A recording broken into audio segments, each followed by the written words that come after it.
AI artificial intelligence ఈ పేరు వినగానే మనకు రకరకాల విషయాలు గుర్తొస్తాయి.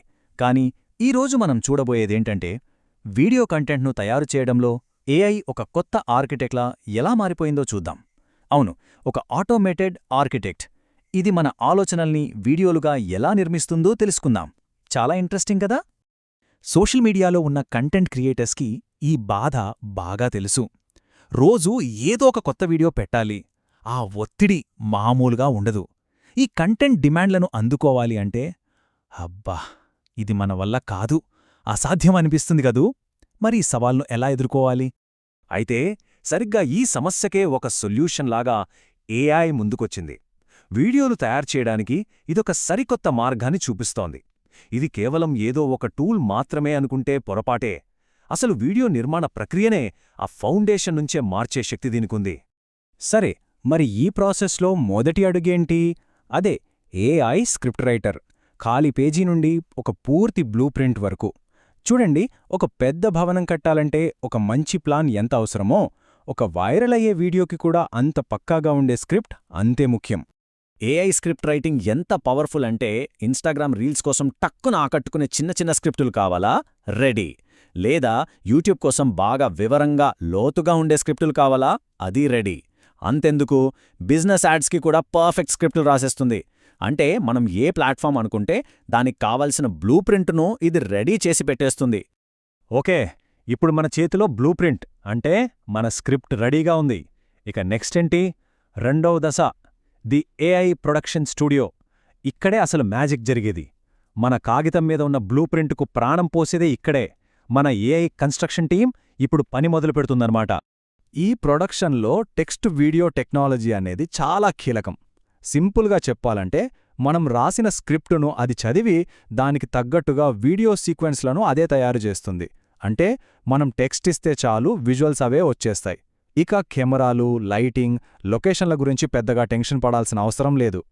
ఇక వీడియోలకు సబ్ టైటిల్స్ పెట్టడం అదో పెద్ద పని. టైం చాలా పడుతుంది. కానీ ఏఐ దీన్ని కూడా ఎంత ఈజీ చేసేసిందంటే ఆడియోను అదే విని దానికి తగ్గట్టుగా క్యాప్షన్లను సెకండ్ల వ్యవధిలో జనరేట్ చేసి సింక్ కూడా చేసేస్తుంది. దీనివల్ల మనకు బోలెడంత టైం సేవ్ అవడమే కాదు, మన కంటెంట్ ఇంకా ఎక్కువ మందికి రీచ్ అవుతుంది. ఏఐ వాయిస్ ఓవర్లు కూడా ఈ ప్రొడక్షన్ ప్రాసెస్లో ఒక భాగమే. మన స్క్రిప్టులో ఉన్న టెక్స్టును మనం మాట్లాడినంత సహజంగా ఒక మనిషి మాట్లాడినట్టుగానే వాయిస్ నరేషన్గా మార్చేస్తుంది. అంటే ఖరీదైన మైకులు, వాయిస్ ఆర్టిస్టుల కోసం వెతకాల్సిన పని లేకుండానే ప్రొఫెషనల్ క్వాలిటీ ఆడియో రెడీ అయిపోతుంది. ఈ తేడా చూడండి ఎంత క్లియర్గా ఉందో. పాత పద్ధతిలో ఒక వీడియో చేయాలంటే అబ్బో చాలా టైం పట్టేది, బోలెడంతా ఖర్చయ్యేది, పైగా టెక్నికల్ స్కిల్స్ కూడా బాగా ఉండాలి. కానీ ఏఐ ఆధారిత పద్ధతిలో చాలా తక్కువ సమయంలో, తక్కువ ఖర్చుతో, పెద్దగా టెక్నికల్ నాలెడ్జ్ లేకపోయినా వీడియోలు చేయొచ్చు. ఇది నిజంగా కంటెంట్ క్రియేషన్ను అందరికీ దగ్గర చేస్తుంది. రైట్, ఇప్పుడు మనం చివరి ఘట్టానికొచ్చాం.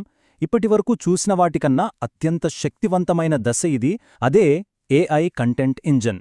ఇది మన ఆలోచనలను, మన విజన్ను భారీ స్థాయిలో విస్తరించడానికి ఉపయోగపడుతుంది. ఒకే వీడియోతో ఆగిపోకుండా పదుల, వందల సంఖ్యలో వీడియోలు ఎలా తయారు చెయ్యొచ్చో ఇప్పుడు చూద్దాం. దీని రిజల్ట్ ఎలా ఉంటుందో చూడండి. వారానికి 20 రీల్స్. నమ్మడానికి కొంచెం కష్టంగా ఉంది గదూ. కానీ ఏఐ సహాయంతో వారానికి 10 నుంచి 20 రీల్స్ వరకు చాలా ఈజీగా సృష్టించవచ్చు. ఇది మామూలు విషయం కాదు. కంటెంట్ ప్రొడక్షన్లో ఇదొక విప్లవం లాంటిది.